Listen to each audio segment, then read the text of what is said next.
Welcome. Welcome to Still Kicking with Billy Howard. And I want to thank whoever's out there watching for watching.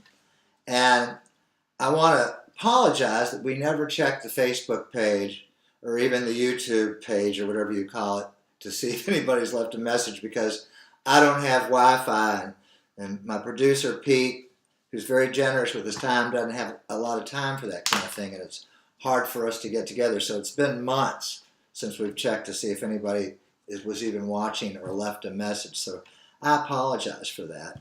And I just want to say welcome to Still Kicking with Billy Howard. It is Tuesday, August 27th, 2017, as you can see, I'm still kicking. But this may be the last show, at least for a while. And I know a lot of people think I'm extreme and I'm off my rocker. And, I know I don't have any kind of corner on the market of truth, but I sincerely try to find the truth.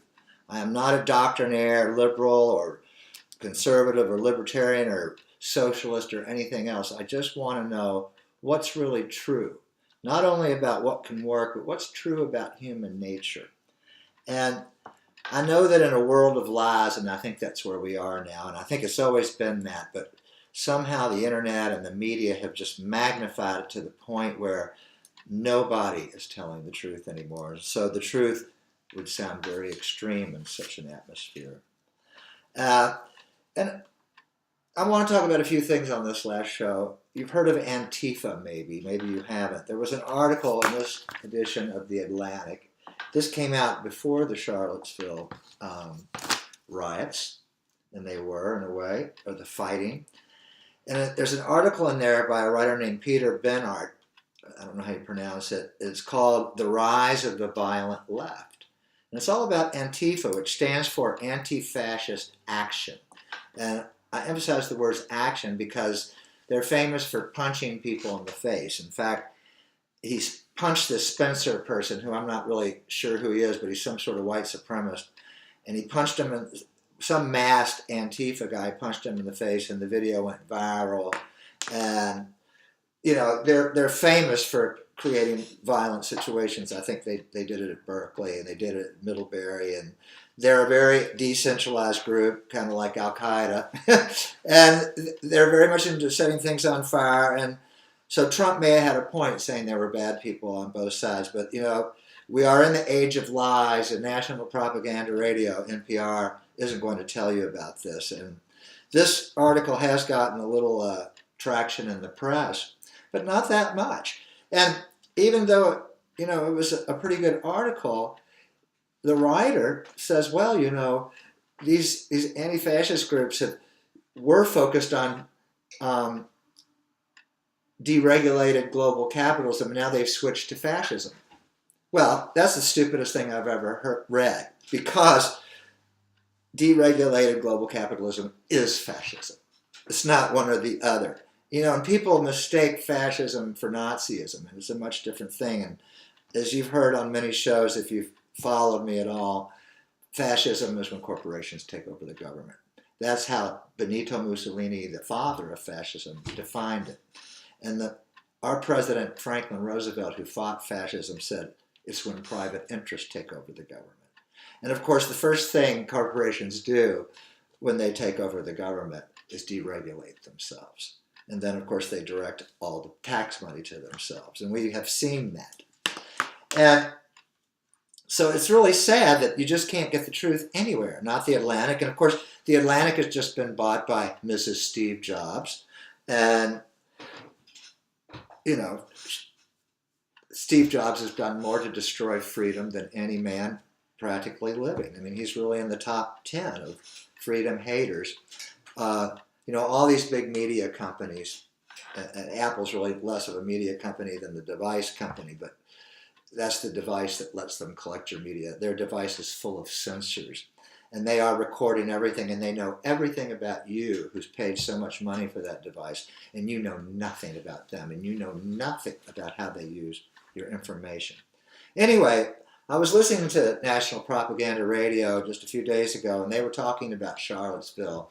And in this roundtable discussion, there was a New York University, NYU historian, a female, and she broke in at one point and she said, well, you know, this anger on the right or in the white supremacists is really misdirected anger, and they're really angry about there's no good jobs and that they're economically have been wiped out.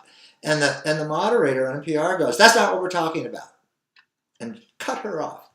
And she backed off because, you know, she might have been intimidated or she's trying to raise her profile on national radio and she didn't want to make too many waves. But she backed down just like Bernie Sanders without a whimper or anything. And it just goes to show you how the elites, whether they're in the media or anywhere else, they will not discuss the well-being of the American people. They will not discuss what happened to individual wages. They will not tell us how many people in America, what percentage of Americans have income after they pay for necessities. It's never reported.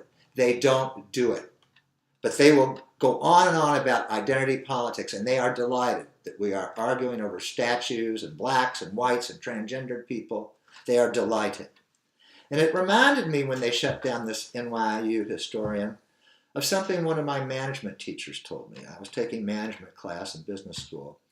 And he said, when an employee comes to you with a complaint, you know, listen to the complaint, but also probe the employee and try to create an atmosphere where it's okay to talk about anything, because often you what they think it's okay to tell you, what won't jeopardize their job, what won't, you know, jeopardize their promotion prospects and that kind of thing. Because he said oftentimes they don't tell you what's really bugging them. More often than not, he said they won't tell you what's really bugging them.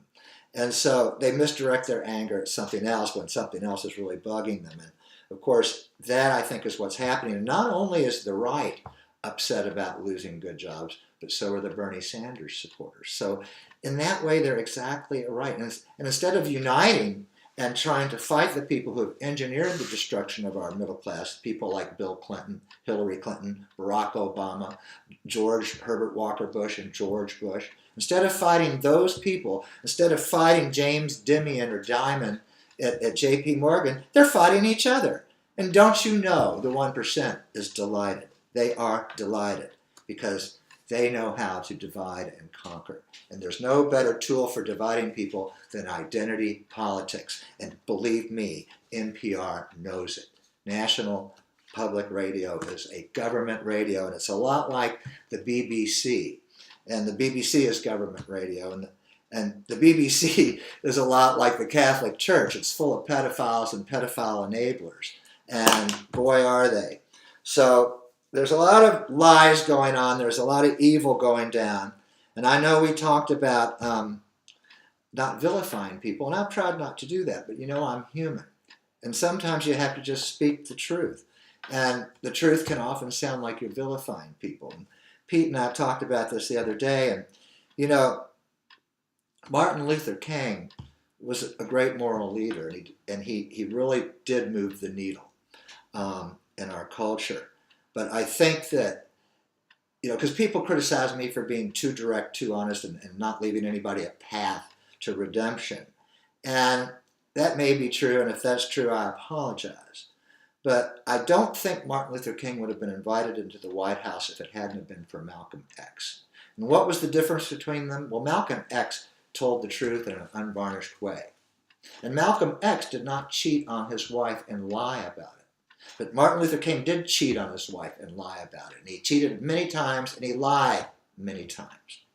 But it doesn't mean he wasn't a great moral leader. But these people that after Charlottesville are saying we don't have room for moral ambiguity, well, they're wrong. There is moral ambiguity, and we need to talk about it. And the reason we don't condemn people is had we condemned King, if we'd believed the FBI reports and just condemned him, then there would have been no progress. So, you know, we condemn Trump for being flawed. But you know what? I got to say, I really respect the American worker. And it wasn't just white working class people who voted for Trump, or else he couldn't have won the states that Obama won the cycle before. There's wisdom in ordinary people who've never been to college, who don't have great jobs. There's wisdom, and they couldn't have picked a scrappier, better guy to represent them. And yeah, here he is, a billionaire. I know, it's ironic. But he is the only one talking about helping the working class. And he never said white working class. In fact, everybody is saying moral equivalent. And the only person who hasn't said moral equivalent is Donald Trump. Because we live in this age of incredible lies.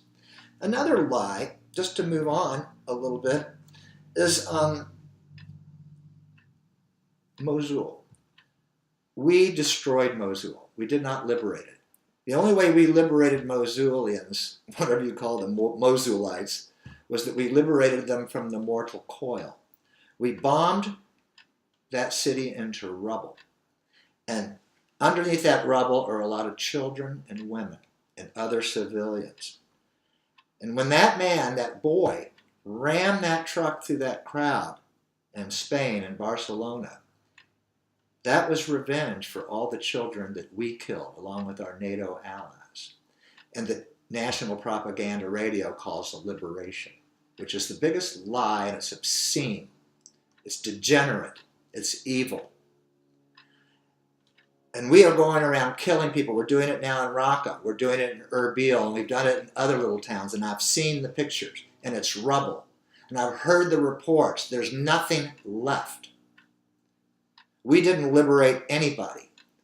And Islamic State took all those towns in just a day or two because the Shia Iraqi army didn't want to defend all those Sunnis in that town. And those Sunnis would have rather had Islamic State. So there was no resistance. They were embraced. And there's a lot of good things you can say about Islamic State. And there's a lot of really bad things you can say about them. And a lot of the bad things you can say about them, you can also say about Saudi Arabia. And you can say about us, because we torture people too. And that brings us to torture. You may have heard the ACLU sued, I don't know who they sued. They sued these two psychologists, I think. Here's their names, James Mitchell and Bruce Jensen. And they were the psychologists that devised the torture methods for the CIA and the Army and all the different American agencies that tortured people on a massive global industrial scale. And a couple of people who were tortured, one I think was a Libyan and one was a Tanzanian and then another one, there were three of them all together, they reached a settlement. I mean, the judge, this federal judge did allow the case to proceed, there were a lot of cases that were not allowed to proceed. And then they did this settlement. It's one of those settlements where we're not going to learn anything.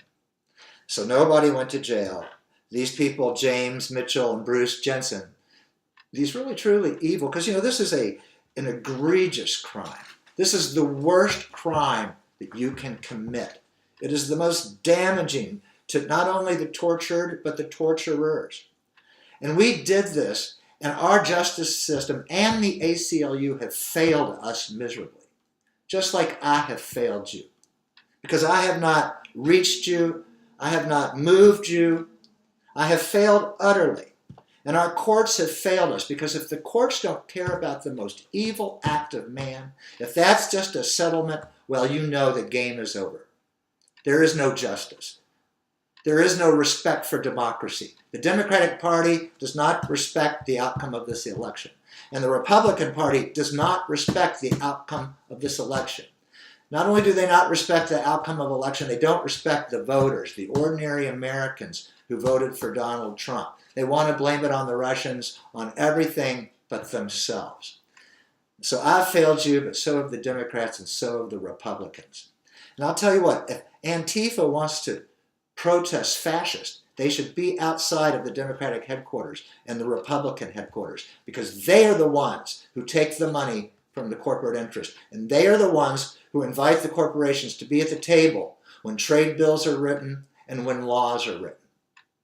They are the ones. And Antifa is so demented and stupid and violent that they don't even know what fascism is. And it's pathetic. But we live in this world of lies, and it's not all their fault. The New York Times is the reason we don't know what fascism is. Because if the New York Times told the truth about what fascism is, then everybody would know that the New York Times is fascist. Anybody who thinks corporations and global economics is a good idea is a fascist. Letting corporations run the government of the people, by the people, and for the people, forget it. That's not democracy, that's fascism. If it's not that, what? I'm sorry, I'm getting crazy. Ralph Nader, who I voted for, as I've told you before many times, when he ran the last time, I saw him speak at U of L, and I got in line to ask him a question. And I got to ask the first question. And I said, Mr. Nader, all my life I voted for you, and all my life you have said, we have a government of the corporation, by the corporation, for the corporation. And I said, isn't that the classical definition of fascism? And why don't you use that term, fascism, on the stump? Well, he agreed with me that that was pretty much the definition of fascism, and that's what FDR and what Mussolini said it was. And then he got mealy mouth and he sidestepped the question. You know, something they teach you at Harvard, I guess. But here's the thing, you know, nobody wants to confront these fascists. And I've been doing it. If you ever watched my radio show, the Billy Howard Show, or watched it, listened to it in Key West on WKIZ, you know that I would define fascism every single day. But to no avail. It has not moved the needle, and I have failed. I've completely failed.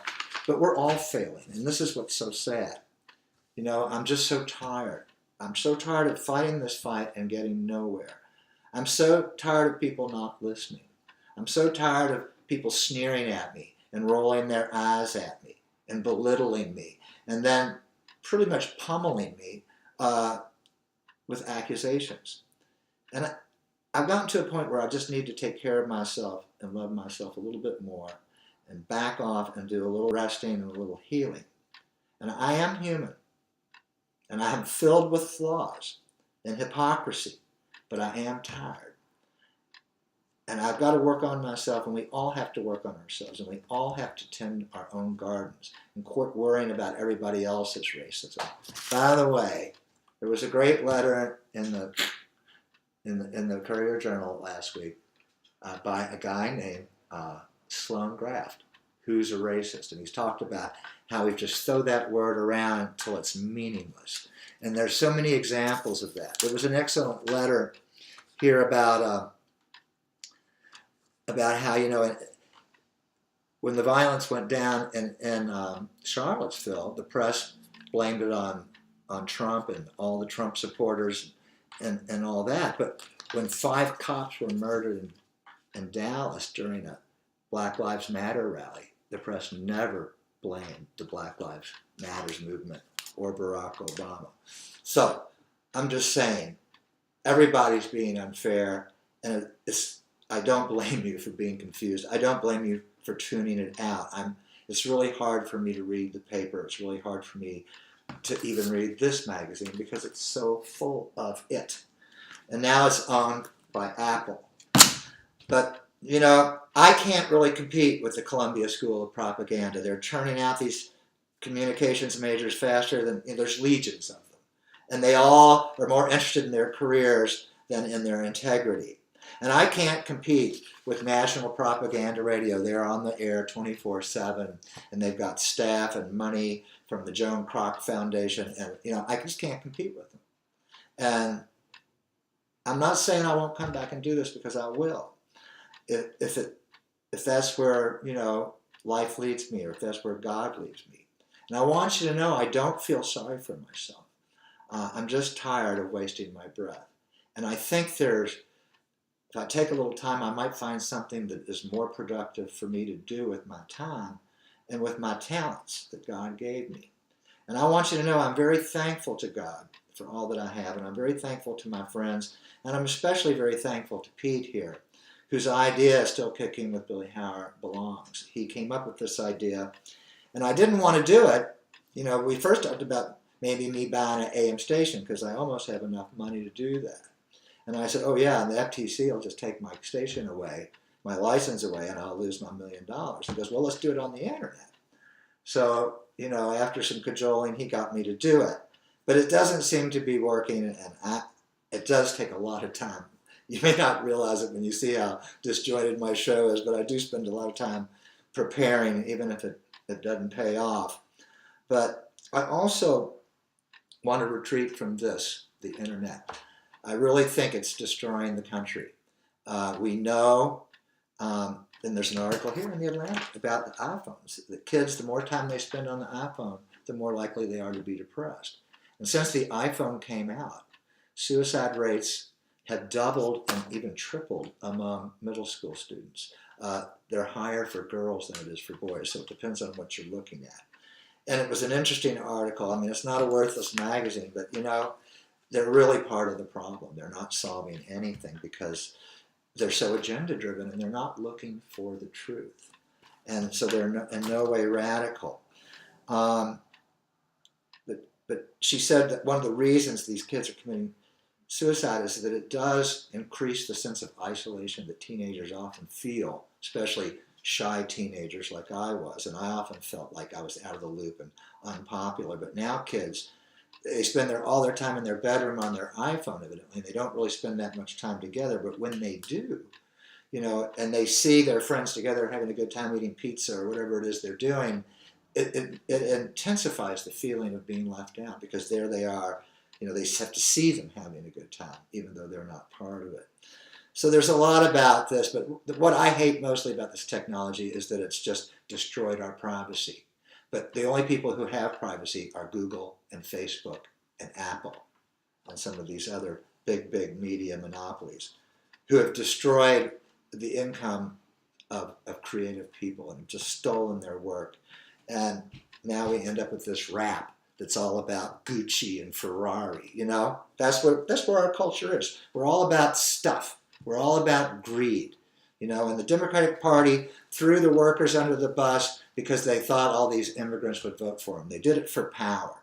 So I'm not very impressed. So I want to retreat and see, get myself strong again so I can maybe fight another day in another way. And I hope that God's will be done, whatever it is I do, and I hope I can help him do that. But I do really appreciate the wisdom of the American people. They know their votes don't count. They know that the economy and everything is rigged against them.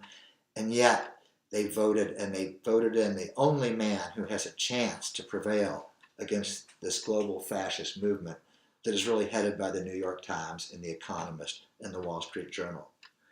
But like I said, Trump is flawed. Martin Luther King was flawed. Malcolm X was flawed. But if Malcolm X hadn't have been that unvarnished truth teller, that cheater, Martin Luther King, could have never moved the needle forward. And I really do believe that. And I want you to know that I love you. I'm not doing this because I don't love you. I'm not necessarily disappointed in you. I am disappointed in our elites because they are in charge. Their hands are on the levers.